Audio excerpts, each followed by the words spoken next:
Ok, pessoal, vamos lá. Hoje nós vamos resolver então aqui este exercício 4, ok?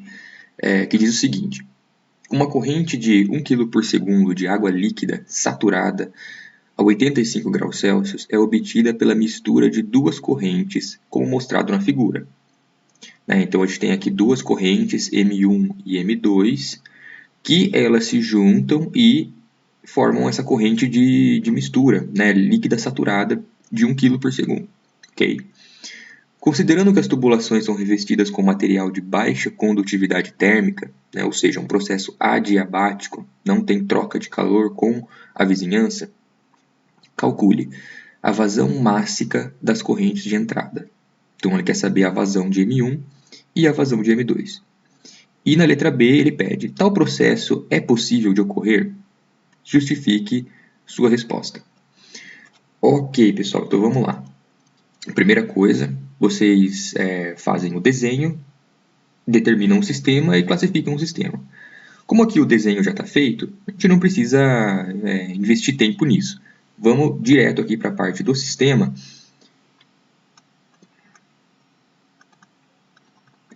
E vamos definir qual que é o nosso sistema aqui, né? Bom, a gente vê que é um processo que está acontecendo de uma forma contínua, né? A gente consegue ter essa noção, principalmente porque ele informou uma vazão, e uma vazão já dá um indício assim, de que tem algo acontecendo durante o tempo, né? Com o tempo, com o decorrer do tempo. E em processos contínuos, que quase sempre aí vai ser de regime permanente, tá? É interessante a gente adotar como sistema o próprio equipamento. Então, nesse caso aqui, será o nosso misturador. Beleza, misturador. Que é um sistema, inclusive, aberto, né? Visto que a gente tem aí entradas e saídas de material, de massa. O regime é permanente. Por quê? Porque ele não informa que essas variáveis aí de processo variam com o tempo, né? Dá a entender que todas essas variáveis que ele passou aqui das três correntes se mantêm constantes durante o processo. E isso caracteriza um regime permanente. Além disso, a gente não vai ter aqui no equipamento um acúmulo de massa, né? Ele não fala absolutamente nada disso. É simplesmente entra essas correntes de entrada e sai a mistura. A gente não tem acúmulo ali. E o processo é contínuo.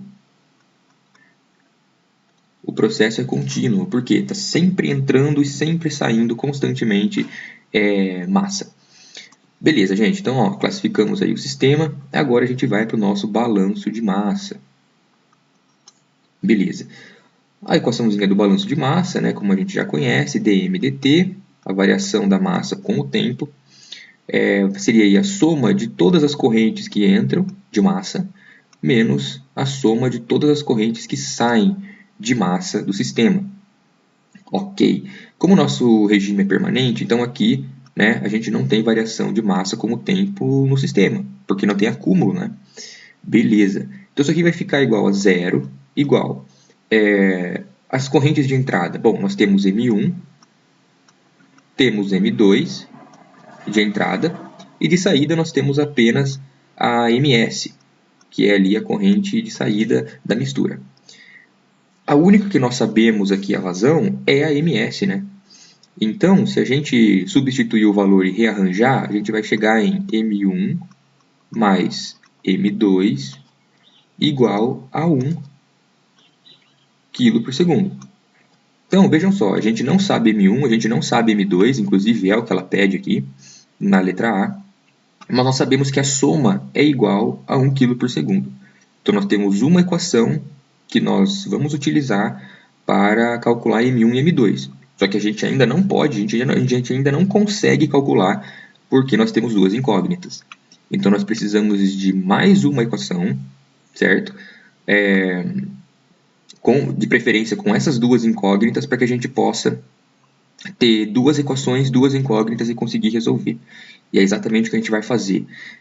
Após o balanço de massa, a gente sabe que vem o balanço de energia, ok?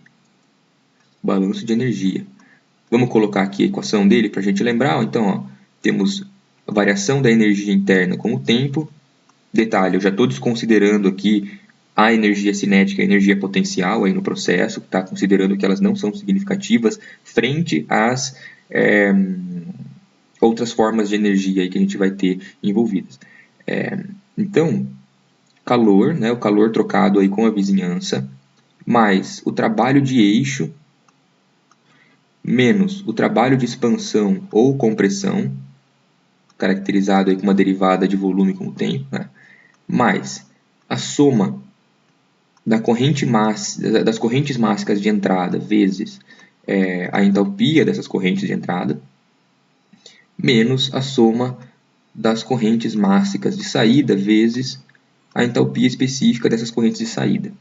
Vamos simplificar então aqui o nosso balanço de energia, né? Primeiramente, ó, regime permanente, não temos acúmulo de energia interna no sistema, não há acúmulo. Segundo, ele fala que o processo é adiabático, né? Logo, não temos troca de calor com a vizinhança.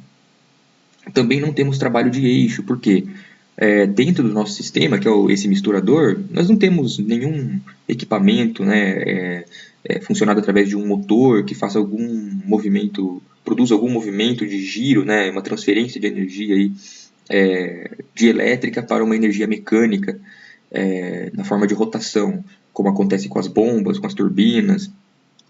Então nós não temos isso.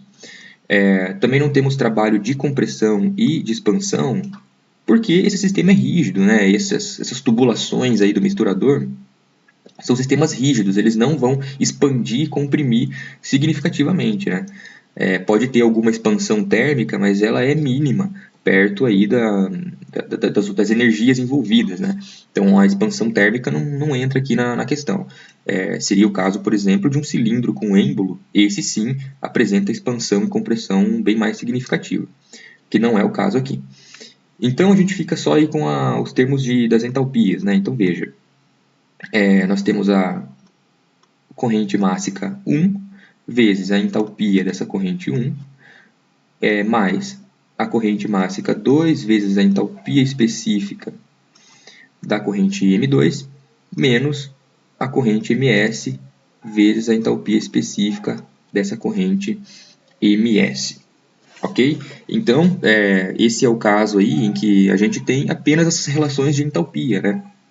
Que acontece aí, geralmente em sistemas de mistura, né? Mistura de correntes, ou então em trocadores de calor. É bem comum aparecer coisas semelhantes assim, em que você só tem uma relação de entalpias, né? Ou seja, a energia de uma corrente, nesse caso aqui, vai se somar a outra e vai gerar a energia aí, né, por tempo da corrente de mistura. Bom, que informações a gente tem aqui, né? Se vocês observarem, ó, nós temos o H1. A entalpia específica da corrente 1 foi dada. Então, esse valor aqui nós temos.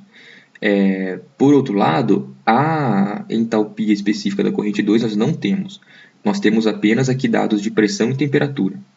Mas nós sabemos que nós podemos olhar nas tabelas de vapor e determinar, né, essa entalpia, né, entalpia específica dessa corrente. Ok. E aqui também, ó, na corrente de mistura, de saída, nós também não temos informação da entalpia específica. Nós temos a informação de temperatura e temos uma informação importantíssima aqui, que é saturação, né? Nós estamos aí com o líquido saturado a 85. E essa informação é chave, porque alguém pode esquecer disso e pensar, poxa, nós temos apenas temperatura, não temos como observar lá nas tabelas, né? Nós precisaríamos de duas informações. Só que não, quando trata-se de líquido saturado ou vapor saturado, você precisa de apenas uma informação, de temperatura ou de pressão, né? Porque a outra informação, ela vem automaticamente. Então, basta que a gente olhe a temperatura, a gente já consegue determinar aí as informações dessa corrente de saída. Então, vamos para a tabela de vapor, ela está aqui, deixa eu ver se está gravando certinho, está. Vamos lá então, a gente vai procurar aqui as informações na tabela. Então vamos lá, primeiro aqui para a corrente M2, né? Nós temos 10 bar de pressão, que é igual a 1 megapascal, e temos 200 graus de temperatura, graus Celsius. Como que a gente vai olhar isso aqui na tabela de vapor? Bom, primeiramente a gente pode vir aqui e olhar na parte de saturação. A gente não sabe se aquela corrente é saturada ou não, mas a gente pode olhar aqui. Se a gente chegar aqui e olhar no 200 graus Celsius, ok? 200 graus Celsius, a gente vai ver que a pressão de saturação é de 1,5538, né? Então, essa é a pressão de saturação a 200 graus Celsius, ou seja, se essa corrente estivesse, né, num estado de saturação, ela apresentaria essa pressão. Mas não, ela apresenta uma pressão de 1 megapascal e não 1,5538. Então, ela não se encontra num estado de saturação. Qual que é o estado que ela se encontra, então, né, ou a fase, né? Seria ela um vapor superaquecido, um líquido comprimido? O que que ela é? Bom, a gente pode pensar da seguinte forma. A pressão que ela está, que é 1 megapascal, é menor do que a pressão de saturação, de 1,5538. A pressão de saturação, na temperatura de 200, significa que, né, ao abaixar essa pressão de saturação, né, se ela for abaixada, essa substância vai mudar de fase. Ela vai para vapor, né? Quando ela se encontra na saturação, ela está num equilíbrio líquido e vapor. Certo? Ela está num equilíbrio, e esse equilíbrio acontece em temperatura e pressão constante. Se o meu sistema está numa pressão menor, né, significa que ele é um vapor. Então, nós temos que olhar no vapor superaquecido da tabela para a gente poder determinar aqui as informações. Então, veja, a gente tem aqui 1 megapascal, que é a nossa pressão, ok? E temos a temperatura de 200 graus Celsius. Logo, basta que a gente olhe aqui, então, nas informações de entalpia, e a gente já vai pegar também a entropia que a gente vai precisar dela. Então, aqui, na entalpia específica, nós temos 2827,9, tá? Então, eu vou anotar aqui do lado. Então, ó, nós temos então que a entalpia específica 2 é igual a 2827,9 kJ por quilograma, tá? E a entropia na corrente 2 vai ser, né, aqui 6,6940. 6,6940 kJ por quilograma Kelvin. Beleza, então temos informações aqui da corrente 2. Ok, agora a gente precisa das informações da corrente de saída, né, que a gente não tem. Então precisamos da entalpia dela e precisamos da entropia dela. Eu já comentei, né, que por ela ser um líquido saturado, basta que a gente vá aqui na parte de saturação, né, e a gente procure aqui a temperatura dela, que nos foi dada, que é 85 graus Celsius. A pressão de saturação dela é 57,83 kPa, certo? Essa é a pressão que ela se encontra.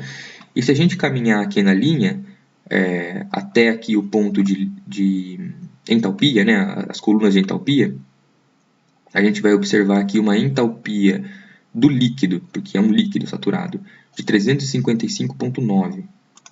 Ok? Então vamos anotar aqui na próxima página. Então nós temos aqui, né, a entalpia específica da corrente S igual 355,9, certo? E a unidade aqui que ele nos fornece é também o kJ por quilograma. Então essa é a nossa unidade aqui. Beleza. E a entropia a gente consegue obter ali também, né, na mesma linha aqui, né? Então temos aqui as colunas de entalpia, aqui do lado as colunas de entropia. Então 1,1343 é a nossa entropia do líquido saturado. Beleza? 1,1343. Então vamos anotar aqui nosso valor. Aí. Vamos lá então, 1,1343 13,43, né, quilojoules por quilograma Kelvin. Beleza. Agora, nós temos informações suficientes para substituir no balanço de energia. Então, vamos copiar aqui novamente o nosso balanço. Então, a gente tinha M1 vezes entalpia específica 1, mais M2 entalpia específica 2, menos MS, entalpia específica aí da corrente S, a corrente de saída. Substituindo os valores que a gente sabe, né? Bom, M1 não sabemos, mas o H1 nos foi dado, né? Nos foi dado aqui no enunciado, ó, que ele é 83,96. Então vamos colocar aqui, né? 83,96. Beleza. M2 a gente também não sabe, mas a entalpia 2 a gente descobriu, né? Que é 2827,9. Beleza. Vamos colocar aqui então 2827,9. A corrente de saída, né, a gente sabe que é 1 kg por segundo. E a entalpia de saída a gente também obteve que é 355,9. Beleza, gente. Vamos só aqui então dar uma arrumada na casa, né? Vamos fazer essa multiplicação aqui de 1 vezes 355,9 e vamos passar para o outro lado da igualdade. Então isso aqui vai ficar o seguinte, ó. M1 vezes 83. Então vamos colocar primeiro o valor constante, né, gente? Ó, 83. Vamos colocar o valor numérico primeiro. E aqui nós temos vezes M2. E como eu passei para lá, ele foi positivo, então 355,9, que vezes 1 é ele mesmo. Beleza. Vocês conseguem observar que nós temos aqui duas incógnitas, M1 e M2. E aqui no balanço de massa, nós também temos as duas incógnitas, M1 e M2. Né? Então, nós podemos resolver. Temos condições de encontrar essas incógnitas, as variáveis. Como que a gente faz isso? A gente pode fazer por substituição. Né? A gente pega, a gente isola uma dessas variáveis, e substitui lá no balanço de massa. Certo? Ou então a gente pode isolar lá no balanço de massa e substituir aqui. Daria a mesma coisa. Ok? Mas vamos fazer do jeito mais complexo, porque se vocês aprenderem do jeito mais complexo, o jeito mais fácil sairia tranquilo, né? E o jeito mais complexo é a gente isolar aqui no balanço de energia e substituir no balanço de massa. Então vamos fazer o seguinte, a gente vai isolar o M2, ok? A gente vai isolar o M2. Como que a gente poderia isolar esse M2? Bom, primeiramente a gente passa aqui o termo de M1 lá para o outro lado da igualdade. Então vai ficar assim, né? Ó, 27 e 27,9 M2 igual 355,9 menos 83,96 M1.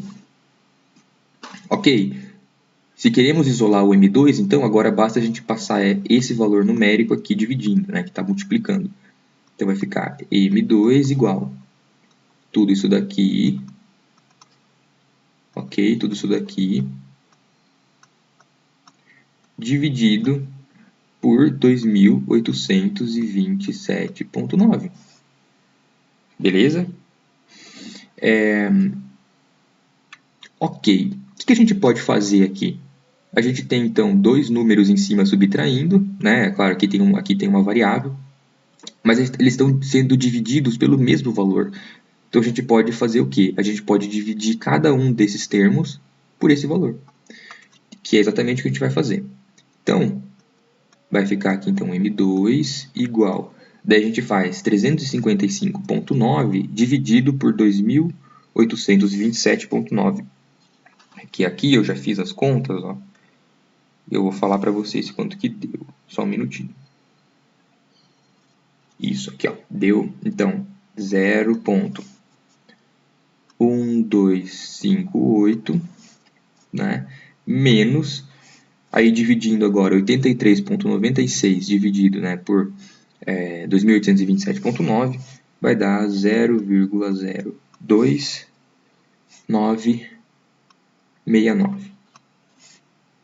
M1, correto? Agora a gente pega então essa equaçãozinha e substitui lá no balanço de massa, né? Então vou colocar aqui, ó, substituindo no balanço de massa. Como que vai ficar então? Nosso balanço de massa era simplesmente, ó, M1 mais M2 igual a 1. Então aqui vai ficar M1 mais tudo isso aqui que a gente obteve, que é M2, 0,1258 menos 0,02969 M1, certo? Igual a 1. Né? Isso veio lá do nosso balanço de massa. Agora basta que a gente resolva essa continha aqui, certo? E como que a gente resolve? Bom, a gente tem que prestar atenção que a gente tem aqui, ó, um termo M1, né, multiplicado por M1, e aqui também nós temos um termo multiplicado por M1, né, como se fosse 1 vezes M1. Então a gente pode apenas somar e subtrair os termos que tenham M1. Logo, a gente vai pegar aqui, ó, 1 vezes M1 e vai subtrair 0,02969 M1. Tá bom? Vamos aqui para a próxima página para a gente fazer isso, então. Então, ó, ficaria o seguinte, ó. É como se a gente deixasse o M1 em evidência, né? Eu acho que fica melhor para vocês entenderem. Então, deixando o M1 em evidência, né, ficaria 1 menos 0,02969, né? E o valor de 0,1258, né, ele fica ali porque a gente não pode fazer nada com ele, a gente não pode fazer nenhuma operação matemática dele com algum termo que tenha M1. Tá? Então ficou assim. O que a gente pode fazer agora, a gente pode pegar esse número aqui, passar lá para o outro lado e subtrair do 1, né? Aí a gente faz essa continha aqui e depois passa dividindo. Certo? Vamos fazer isso então? A gente vai chegar então na seguinte situação. Então nós temos M1, fazendo essa subtração aí, a gente vai obter 0,9703 aproximadamente aí. Beleza. E passando esse 0,1258 para lá, né, e subtraindo, a gente vai chegar no valor de... essa continha eu tenho que fazer. Espera aí, pessoal. Vamos lá. 1 menos 0,1258 vai nos dar 0,8742. Beleza, agora a gente só passa esse valor aqui dividindo, certo? Então, M1 igual 0,8742 dividido por 0,9703. Quanto que vai dar? 0,9703 vai dar aí aproximadamente 0,9, né, quilos por segundo. Essa é a nossa unidade, né, da vazão ácida. Beleza, encontramos o nosso M1. E agora nós temos condições de encontrar M2, né? Então, visto que M1 mais M2 é igual a 1, né? Logo, nós teremos que o M2 vai ser igual a 1 menos 0,9, que é igual a 0,1 quilos por segundo. Beleza, pessoal? Conseguimos responder a letra A, ok? Conseguimos responder a letra A. Beleza. Agora a gente vai para a letra B. Na letra B, ele pergunta se esse processo de mistura seria possível de acontecer. Né? Se esse processo ele é possível nas condições que ele nos é apresentado. Tal processo é possível de ocorrer? Justifique sua resposta. Então vamos lá. Para a gente analisar a possibilidade de um processo, né? se ele poderia acontecer na realidade, a gente tem que fazer então o balanço de entropia. Vamos lá para o nosso balanço de entropia. Então, ó, temos que ds dt, ou seja, né, a variação de entropia com o tempo, vai ser igual a um termo de calor dividido pela temperatura, certo? Ou seja, a entropia que entra ou sai do sistema com as correntes de calor, mais a soma das vazões mássicas que entram vezes a entropia, opa, coloquei um H aqui, a entropia é o S, vezes uma entropia específica que entra com essa massa, que é um chapeuzinho, tá? Menos a soma das correntes que saem vezes a entropia específica que sai com essas correntes. Vamos simplificar, então aqui ó, é zero porque é regime permanente. Aqui também corta porque é adiabático, não tem o calor. Se não tem o calor, não tem o termo de entropia que depende do calor. Então fica zero igual M1 vezes a entropia da corrente 1 mais M2 vezes a entropia da corrente 2 menos ms vezes a entropia aí da corrente S. Bom, será que nós temos todas as informações? Eu acredito que sim, a gente foi nas tabelas e conseguimos as entropias 2 e S, e a entropia de S, e a entropia de 1 já foi dada. Então vamos substituir aqui os valores, então a 0 igual. A corrente M1 a gente descobriu que é 0,9, né? E a entropia da corrente 1 está aqui no enunciado, 0,2960. Beleza.